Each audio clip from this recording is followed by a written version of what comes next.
En el marco del Congreso Nacional de Infraestructura, uno de los eventos gremiales más importantes del país, un verdadero pulso de todos los temas que son significativos para Colombia y que ha venido liderando, que creó Juan Martín Caicedo Ferrer.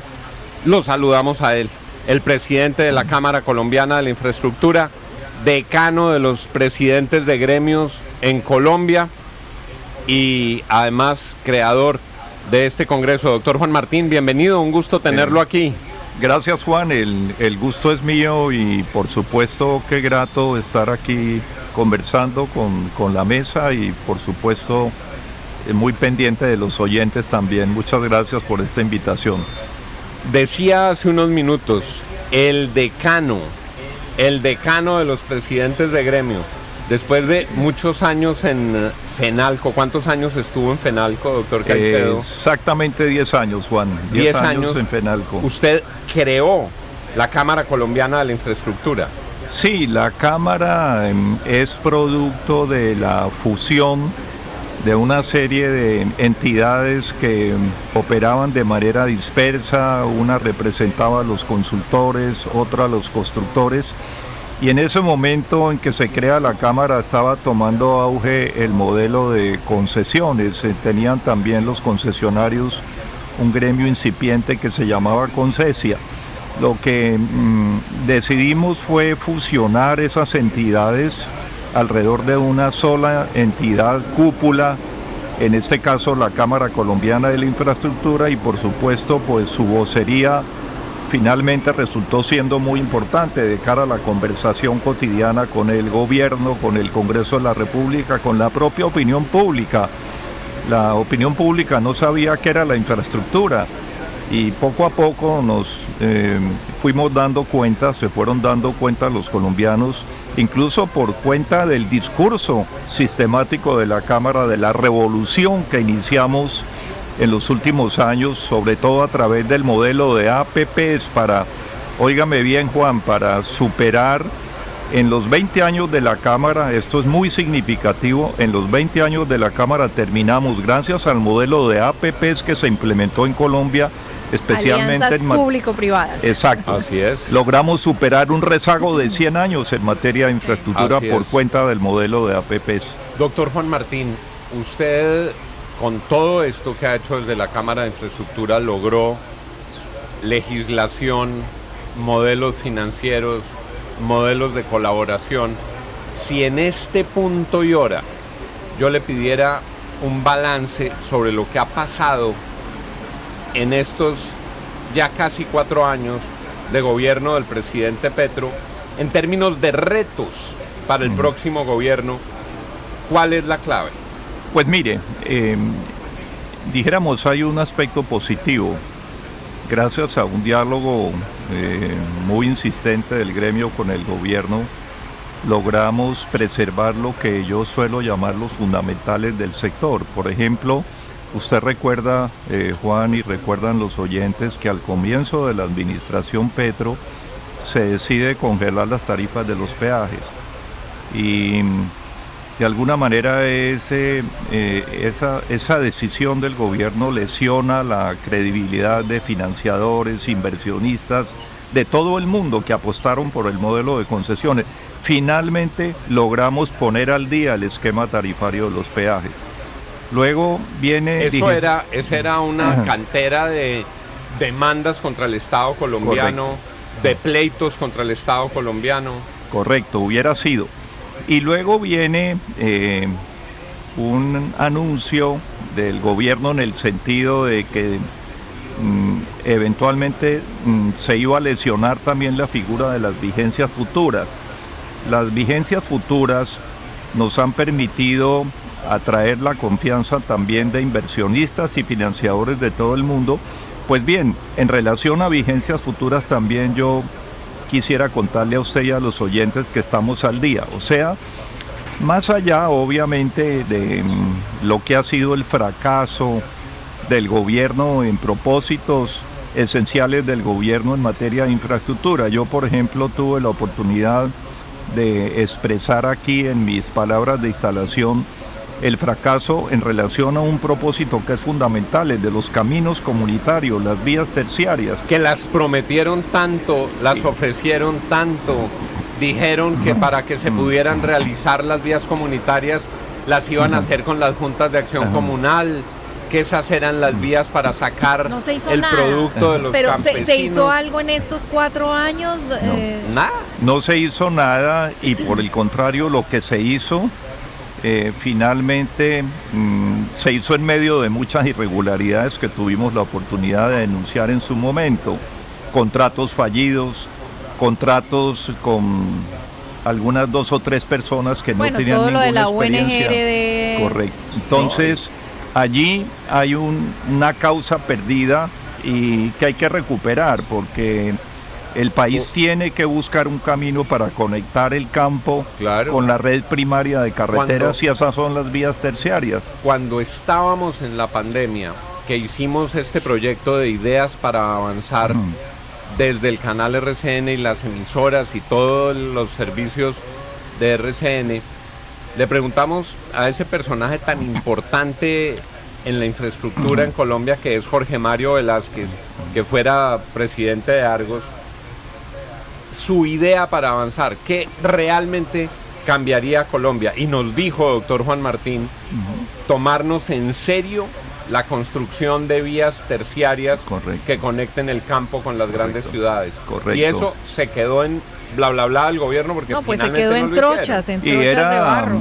Y era la puesta bandera del gobierno en materia de infraestructura.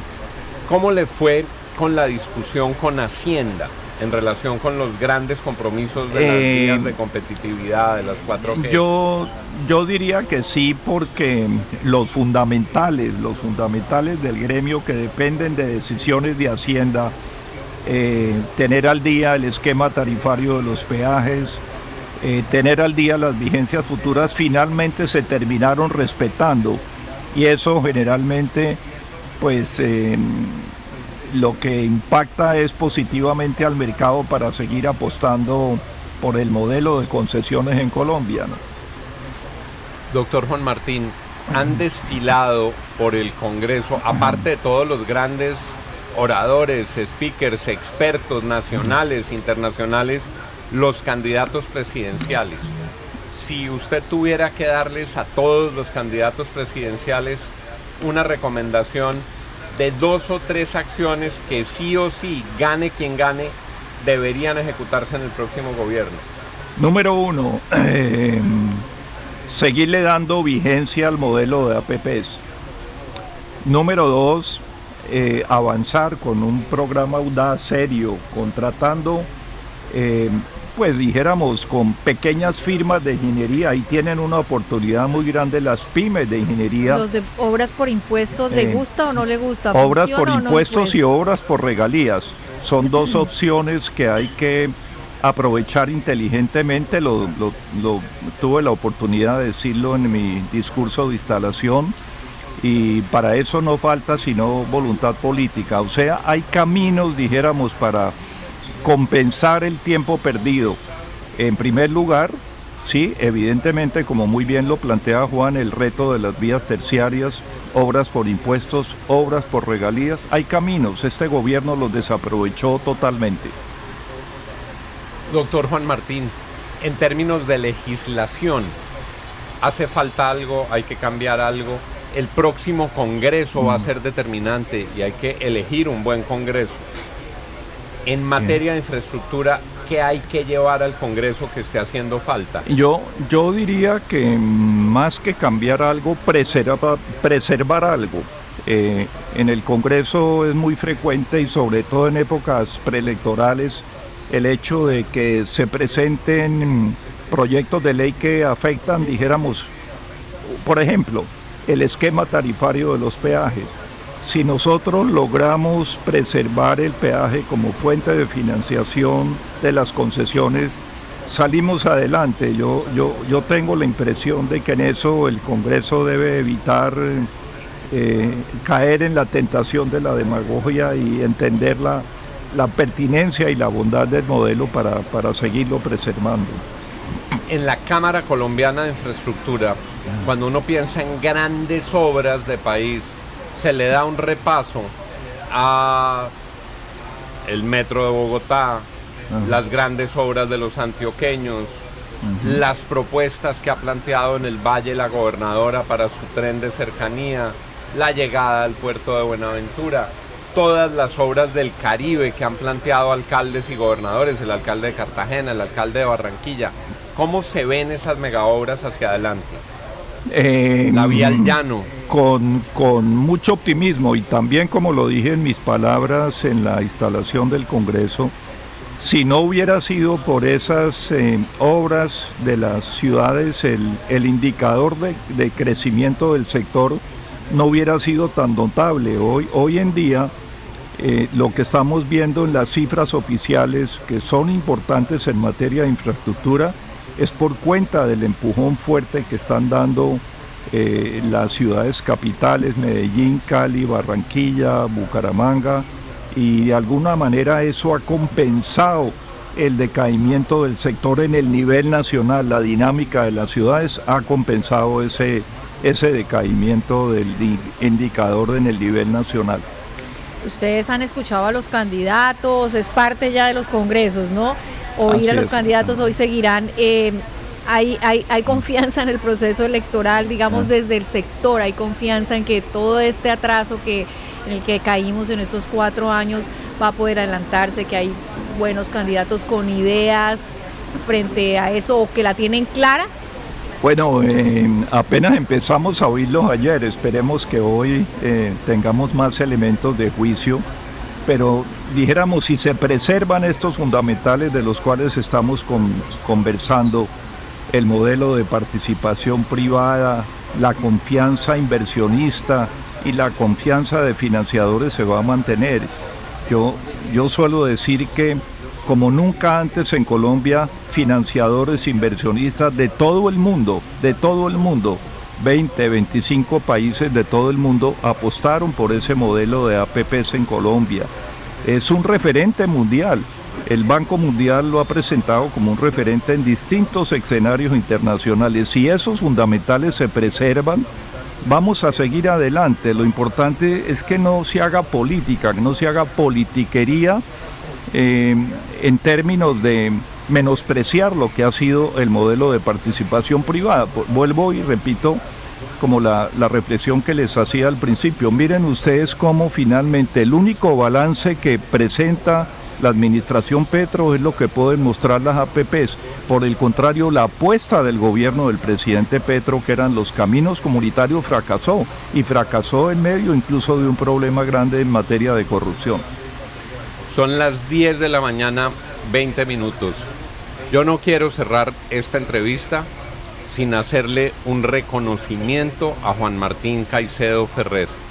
Aquí en Colombia somos bastante dados a olvidar la trayectoria y el servicio que gente con espíritu patriótico le ha prestado a Colombia.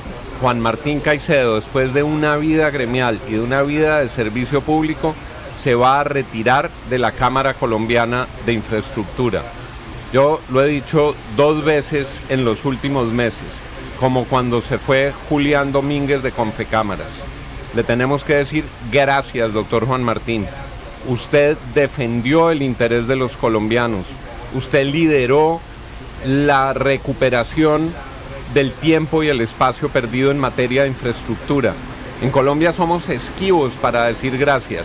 Parece que a veces nos diera pena. A mí no me da pena decirle al doctor Juan Martín Caicedo, se va por la puerta grande, le prestó un gran servicio a Colombia y esperamos seguir contando con su experiencia, con su conocimiento desde otros espacios de la vida colombiana.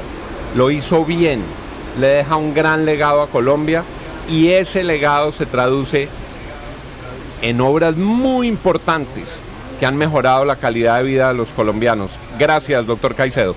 Gracias, Juan, y por supuesto por su amistad de siempre, la de los colegas suyos en la mesa de la FM, y gracias también por siempre los elementos de juicio, el aporte que hizo la FM en materia de poner de presente los avances del sector, los retos del sector, las batallas que libró la Cámara Colombiana de la Infraestructura. Sin duda han sido muy útiles en esta discusión pública sobre la pertinencia de la infraestructura, su impacto social y su impacto económico. Gracias, y mil gracias también a los oyentes suyos, por supuesto. A la hora de agarrar la gente aquí a piedra, eso salen muchos candidatos. A la hora de decir gracias, son poquitos. A mí me produce alegría cuando alguien que lo hizo bien y se va, uno le pueda decir gracias. Ya regresamos, 10:22.